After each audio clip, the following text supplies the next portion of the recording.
Halo viewer, Assalamualaikum warahmatullahi wabarakatuh. Jumpa lagi dengan saya Syifa Nazia di channel Rupa-Rupa. Macam-macam video ada. Dalam kesempatan kali ini saya akan membahas masih seputar tentang melahirkan. Ini loh yang akan Bunda rasakan jika melahirkan dengan cara induksi. Penasaran kan, khususnya bunda-bunda yang sedang hamil? Simak terus ya videonya sampai selesai. Jangan kemana-mana dulu.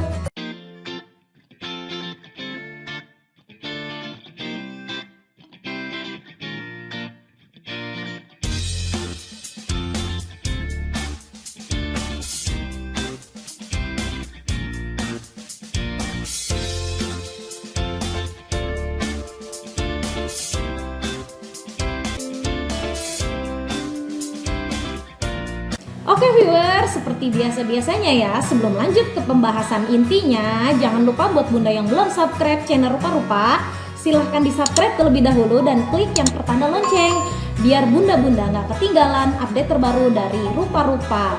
Dan jangan lupa klik like ya untuk memberi dukungan pada video ini dan share ke orang-orang di sekitar bunda sebanyak-banyaknya biar makin banyak yang tahu tentang channel ini dan saya pun tambah semangat menyajikan konten-konten yang bermanfaat lainnya.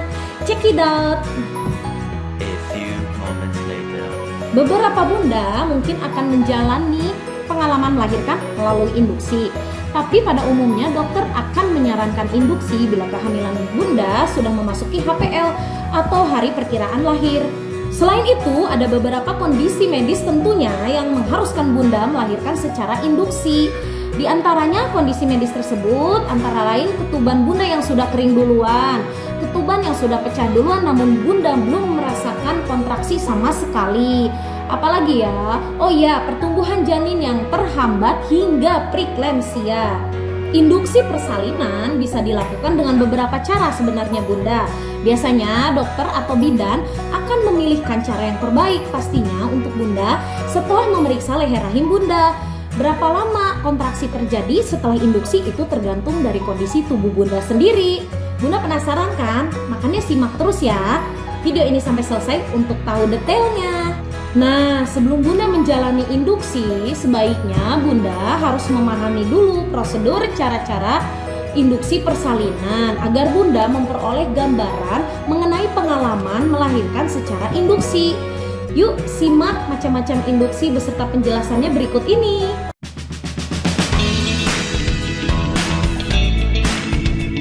Dalam dunia medis, metode ini disebut dengan stripping atau membrane sweep.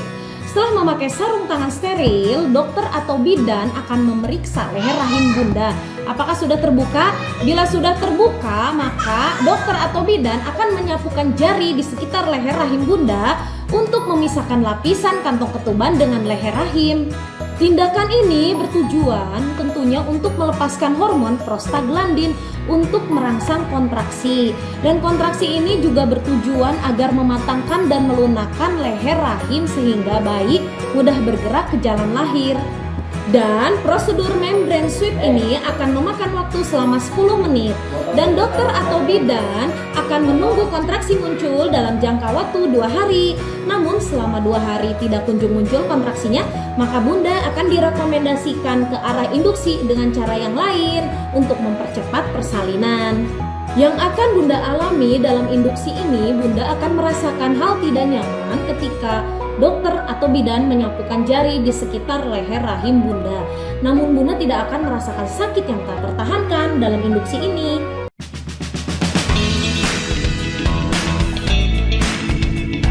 Teknik induksi ini kerap disebut dengan istilah amniotomi. Sebelumnya, dokter atau bidan akan melakukan pemeriksaan terlebih dahulu melalui vagina bunda apakah kepala bayi sudah menempel di leher rahim. Bila leher rahim bunda matang atau lunak, maka di atas pembukaan 4, dokter atau bidan akan menggunakan sejenis alat seperti jarum sulam untuk memecahkan ketuban bunda agar kepala bayi semakin menekan leher rahim dan merangsang kontraksi.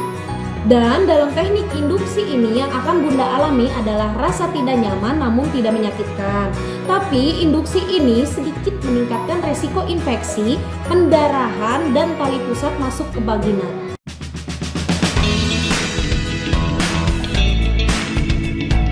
Seandainya jika teknik membrane sweep atau amniotomi tidak berhasil, maka dokter akan menyarankan cara induksi lain, yaitu dengan cara memasukkan obat yang berisi hormon oksitosin ke dalam infusan. Hormon oksitosin ini akan diberikan dokter secara bertahap, dari mulai dosis kecil dan makin ditingkatkan hingga jarak antar kontraksi terjadi 2-3 menit. Pada umumnya induksi ini sangat cepat merangsang kontraksi.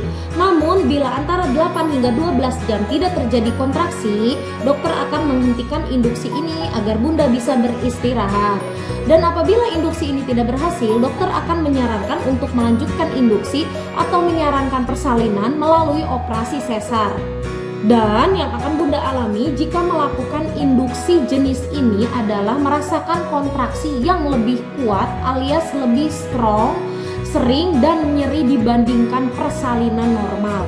Bunda hanya menunggu kontraksi di tempat tidur karena dipasang infusan dan kandungan dipasang dengan monitor bayi. Namun induksi ini bisa memunculkan kontraksi terlalu dini hingga mempengaruhi denyut jantung bayi.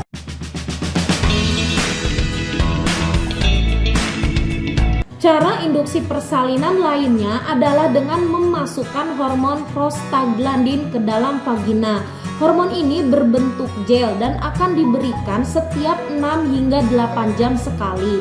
Dan reaksinya akan ditunggu sampai 24 jam. Dan hormon ini setelah dimasukkan ke dalam vagina, bunda harus berbaring untuk menunggu kontraksi muncul. Dalam metode induksi ini, pastinya yang akan bunda alami adalah rasa nyeri di bagian vagina setelah pemberian gel prostaglandin. Bahkan mual muntah dan diare juga merupakan efek samping dari metode induksi ini. Walaupun jarang terjadi, dalam beberapa kasus pemberian hormon prostaglandin ke dalam vagina juga dapat memunculkan kontraksi yang terlalu kuat sehingga mempengaruhi denyut jantung bayi, namun dapat dikontrol apabila dokter memberikan obat tertentu.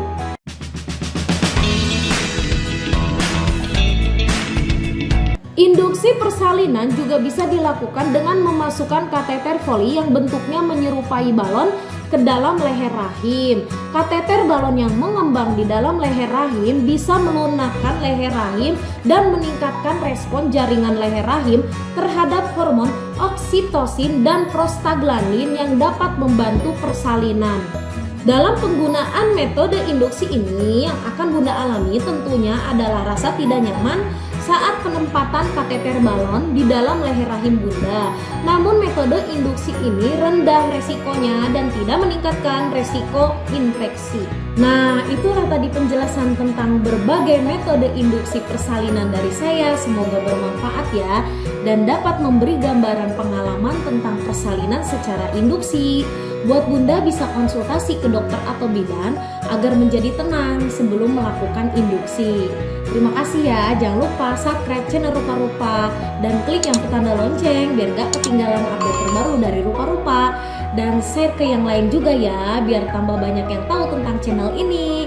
Terima kasih, wassalamualaikum warahmatullahi wabarakatuh.